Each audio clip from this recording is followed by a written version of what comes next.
All right. Well, Mike, thank you so much for doing this. We're very, very excited. Before we get started, just a quick introduction. Want to welcome everyone watching this in our big collabs across all of our groups. I'm very excited for this education. Mike is actually one of our big members, and he's going to talk to us a little bit today about neurolinguistic programming, which I'm very excited about. We've talked to him about it several times. So, Mike, take a quick minute to introduce yourself, your focus areas, and then we'll kick it off into talking about some neurolinguistic programming. Thank you. I'm glad to be here. So I'm in Pensacola, Florida, and my primary business is called Benefit Partners Direct. I do healthcare consulting and health insurance services, employee benefits. I can work all over the country. I'm licensed in multiple states, and I specialize helping individuals and small groups with employee benefits and health insurance. I also have some services that are really useful to independent contractors and 1099 employees. I'm really focused on helping small business owners and entrepreneurs, help make their professional life a little bit easier, have them get some good benefits and some good features in their business to help it get up and running professionally. Awesome. And in And a pre for those who want to reach out, is there a email or a phone number or a website that they can check out?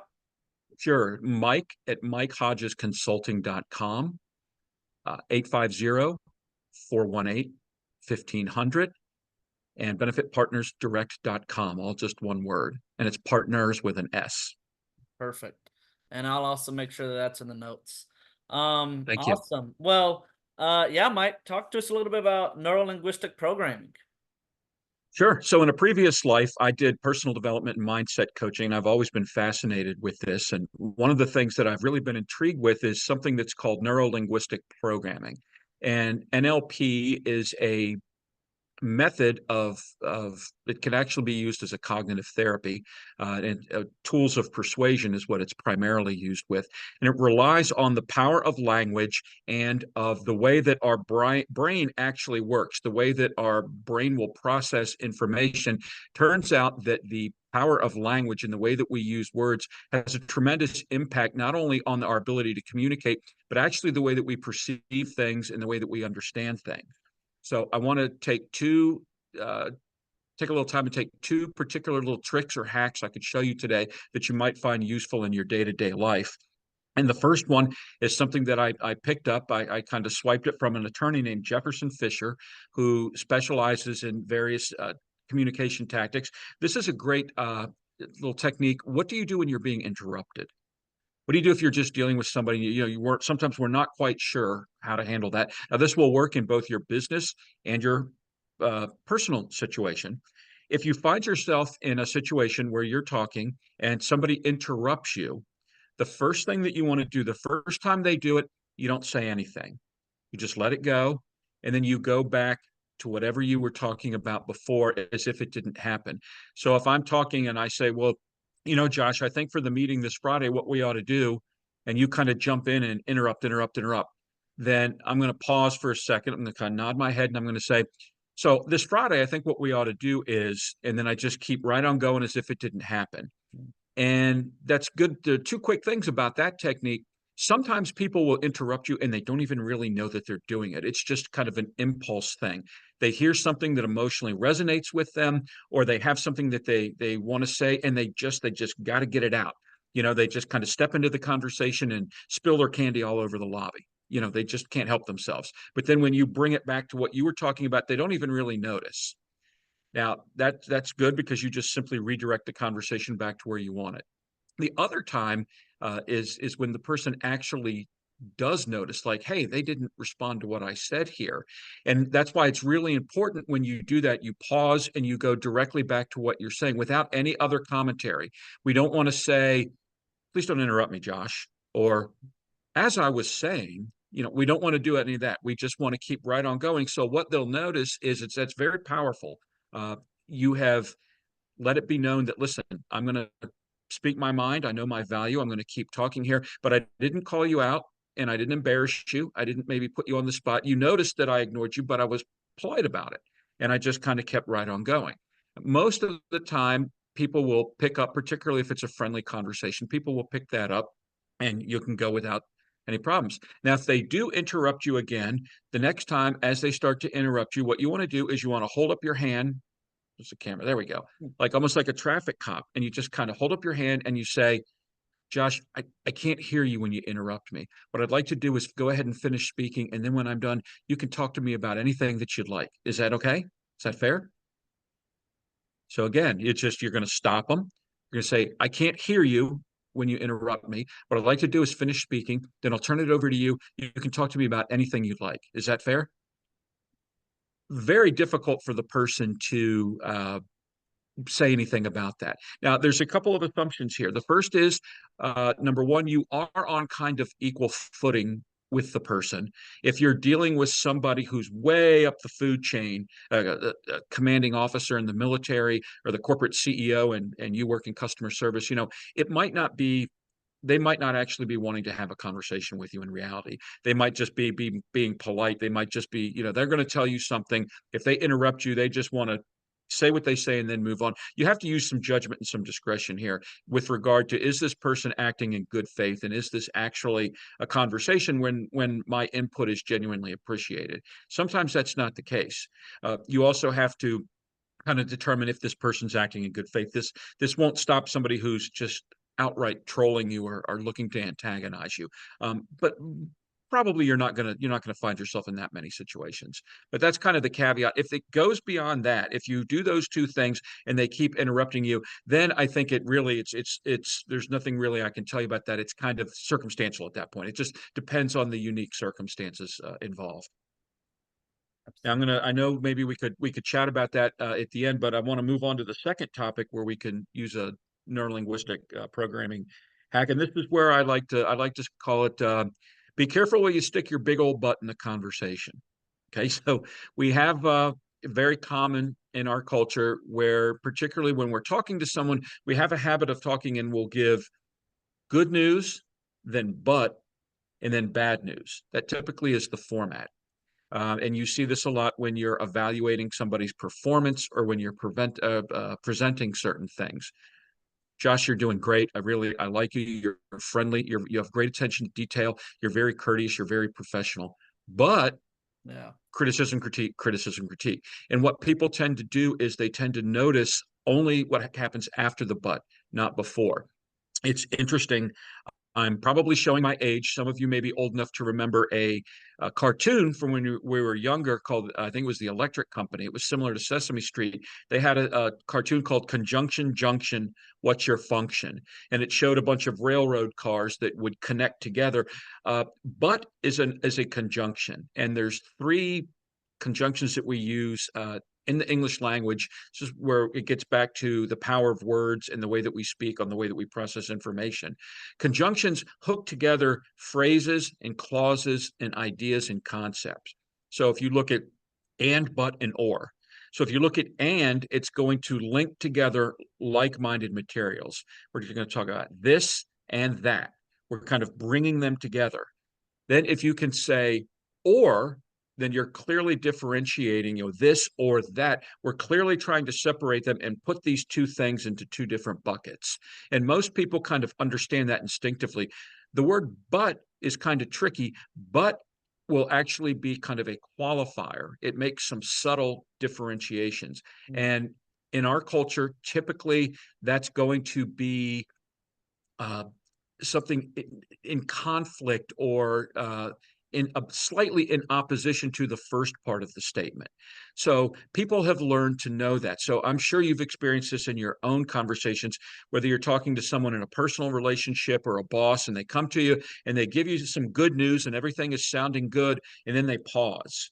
And then they say, but, and mentally you kind of go, okay, here we go. The other shoe is about to drop. Yeah. Now what they really want to say is going to come out.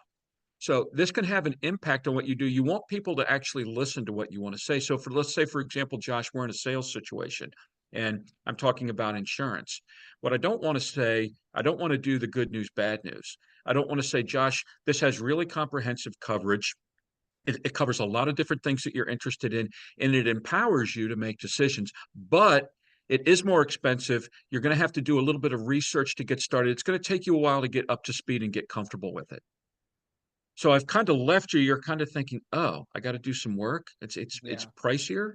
You know, let's try doing this before we stick our big old butt in there. Let's re-switch or reformat the way we say it. Let's go with bad news, good news. So I'll say, Josh, now I'm going to tell you this is more expensive, and it is going to take you a little bit of time to get up to speed. This isn't something you can jump right in. You're going to have to familiarize yourself with it. But I tell you, this has all the comprehensive benefits you need. It's going to give you the excellent coverage we were talking about. And more importantly, Josh, it powers you and your doctor to make decisions rather than an insurance company bureaucrat. Okay, now I was engaged in ethical selling. I told you the truth. I told you it was a little more expensive. I told you that you're going to have to put in a little bit of work. So I haven't misled you or been manipulative in any way, but it's the packaging. It's psychologically much more pleasing, and it's going to be a lot more easier to get you to come along and say yes when I do it that way. So I just find those are very interesting and unique ways of when you're dealing with persuasion and talking to people, being very mindful of the words that you use. They're pretty powerful hacks. So I'd encourage everybody to try those out. Absolutely. Well, that is thank you so much, Mike. I love those tips. Those are phenomenal. I have a few questions to kind of help Mhm. spur. The first is kind of to your first point about interrupting.